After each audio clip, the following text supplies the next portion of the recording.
Now, another news is about Quebec and Newfoundland. They have reached a $70 billion hydro framework. And this is very significant because this is a non-binding agreement to share Labrador energy and to pursue approximately the $70 billion in hydroelectricity, wind, and transmission investments. So now this is more than just twice the amount that was contemplated in the 2024 Memorandum of Understanding.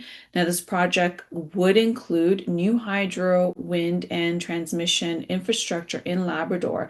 Now, the federal government has helped facilitate the agreement, but it could also help resolve the long-standing dispute over the price Hydro-Quebec pays for Churchill Falls electricity. So now, under this historic Churchill Falls contract, Hydro-Quebec essentially obtained Labrador power at prices that became extraordinarily favorable to Quebec. And Newfoundland and Labrador has long regarded the arrangement as economically unfair. So this is very significant because the scale in this deal is very significant, but this entire non-binding part is a very crucial qualification to this agreement because essentially it means financing, Indigenous consultation, as well as environmental approvals and political support in both provinces remain essential for this deal to go through.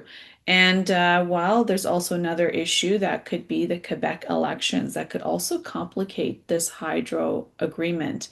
So now this new energy agreement could become this issue when it comes to the Quebec's approaching provincial elections, because essentially this could expose it to the same politically uncertainty that followed its earlier 2024 Memorandum of Understanding, as Quebec is going through this provincial election that is scheduled in the fall, and the opposition parties could essentially challenge or seek to renegotiate the framework.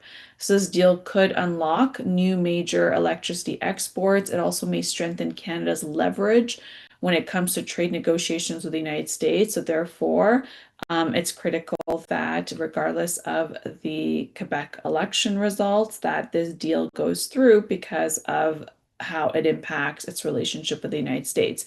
So now there's no final legally binding agreement that's been completed. So that essentially opens it up to what could essentially happen after the provincial election results that could change things.